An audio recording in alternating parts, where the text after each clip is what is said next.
The NCAA, that's the house. They get a cut. They get the VIG, as it's called. Victory is a necessity. Victory is in my destiny. What's up, everybody? Thank you so much for hanging with us on this Feel Good Friday. Welcome into First Take, Your Take, exclusively on Facebook Watch. So here's the deal. On Monday's show, we posed the question, what changes would you make to the NCAA? And now we welcome in this week's winner, Ashley Nevel of Phoenix, Arizona. Ashley, thank you so much for being here. Thank you. Great to be here. Happy to be a part of the show. All right, guys, we ready? Nice to have you, Ashley. Max, I'll start with you. Let's get to the topic at hand. You know what, Ashley, let's let Ashley start. How about that? After all the scandals in college basketball recently, what changes would you like to see made in the NCAA? I would love for there to be a players association in place, kind of like we see in the NBA. Since that has happened, we've seen so many changes being made to players, contract negotiations and stuff with the team. So I would love to see that implemented into the NCAA. These guys are being taken advantage of, and I'm actually sick of seeing it happen. And I think these players need to start standing up for themselves and being able to get some of the revenue that they're bringing into all these schools. So I would love to see that take place. As I mentioned, have some former NBA players or current NBA players a part of that association, guys who've kind of been there, done that, and who've been through the system. I think that would be great for them to be a part of that, to be able to have some sort of an influence over the younger guys who are currently getting taken advantage of. So is that like a labor union? Or, I mean, is the idea that the premise is this will be a professional organization and this is a labor union that would collectively bargain with the NCAA? Or is this at first just a student group with some adult oversight or professional oversight, and they will determine whether they actually all go pro or try to? I would have more of like a professional labor union set in place, to be honest, to make it a little bit more hands-on with people who have, I guess you could say, degrees, who've been doing this before for their lives, who kind of have experience doing that. I think it needs to be a little bit more, professional, structured. We haven't seen any structure with the NCAA, so we need something put in place that these players can be able to understand what's going on. Because a lot of times I don't know if the player ends up hearing all the stuff that's going on. Some of these players are probably not even seeing some of the money that we're hearing about. We don't really know. It's the agents, it's the boosters, it's the AAU programs. I don't know where all this money is going, and I think these players are kind of confused as well. So I would like to see something like that in place. Well, one way to stop an underground economy, maybe really the only way, is to regulate it, to legalize it. And, if you want to stop bootlegging, then you end prohibition. That's it. That's the end of bootlegging. So if you want to stop the money going from boosters and other areas to representatives from sneaker companies and from coaches to the players' families in terms of in ways that are currently illicit, you make it okay and you regulate it. And by the way, the NCAA, that's the house. They get a cut. They get the VIG, as it's called. They could take probably 10% of all that money that changes hands. And that is something that a union, a labor union, could collectively bargain, you would think, if the NCAA would even recognize that organization. Because then the question becomes, does the NCAA, in recognizing a student body that is viewed, at least by itself, as a labor union, is the veneer of amateurism already gone before any negotiation takes place? The answer, I think, is pretty obviously yes. And so that begs the question, would the NCAA even come to the bargaining table?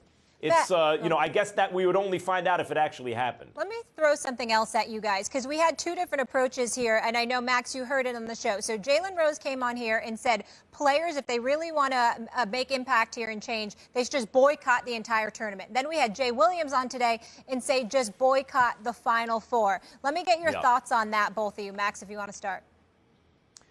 Well, they're both Jalen and Jay here are talking about using moments of very high leverage to extract concessions from the NCAA. In Jalen's case, the entire tournament. And in Jay Williams' case, he's saying, no, there's an even higher point of leverage. Let the tournament begin, and then right when you get to the Final Four, no one participates. That's actually maybe even a little easier to organize because it's fewer people involved. So it's easier to kind of organize a conspiracy with fewer conspirators. Both of them have their logic. I would say I wouldn't call for a boycott, but if that's what the students wanted to do, then I would certainly support it. I think the premise that the NCAA must exist at all is uncertain. I don't know that I believe that. And the NCAA has acted with such greed and always in terms of its short-term financial interests that maybe it's too far gone. Maybe had the NCAA given some concessions and not looked under every rock to see if a guy took a bagel from an agent or a coach one time.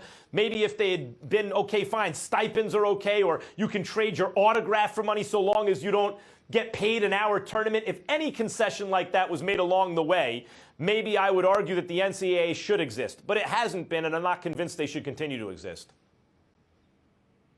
I would somewhat have to agree, but at the same time, I would like to see these players boycott the NCAA tournament or the Final Four. And like I said before, I love it. It's my favorite time of year.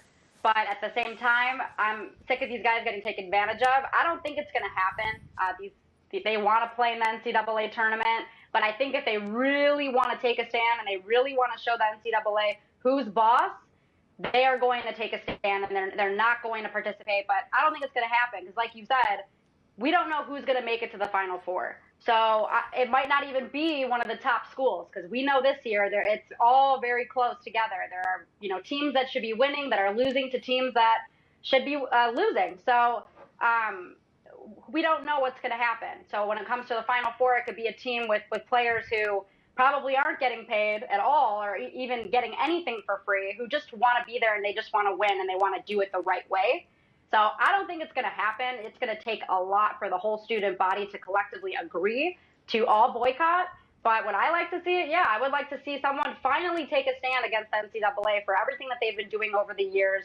I think it's that time. Ashley, one last question for you before we let you go. What are your thoughts on the one and done rule? Do you think players should be able to go right out of high school? See, that's the problem with all of this that I find very interesting is the fact that Adam Silver comes out and says he doesn't like all these messages about the current players who have taken money, supposedly. But his rule is you need to go, you're one and done. So you have to go to college for at least a year. You have to be 19 years old, or you could go overseas and get an agent. So that's where the NCAA and the NBA are colliding.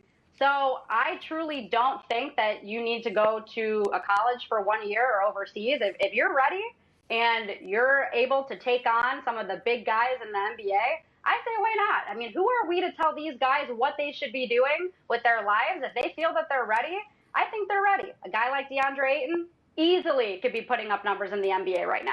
So the one and done rule, I don't think it's going to exist for much longer. Max?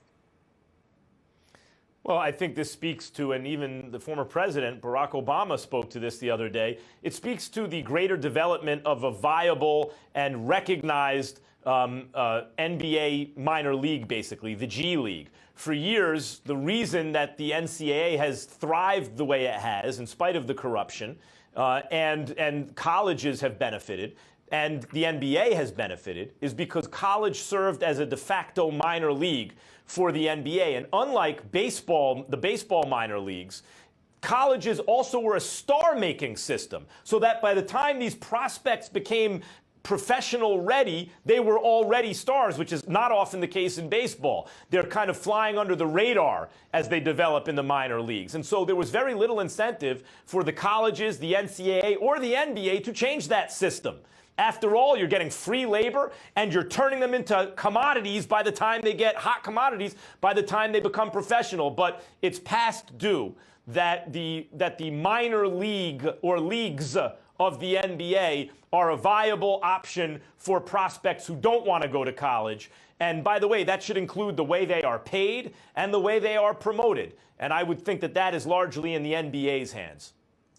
They got a lot to work on, a lot to deal with. We certainly know that system is broken. Ashley, thank you so much. You did a great job. Congratulations again. Thank you.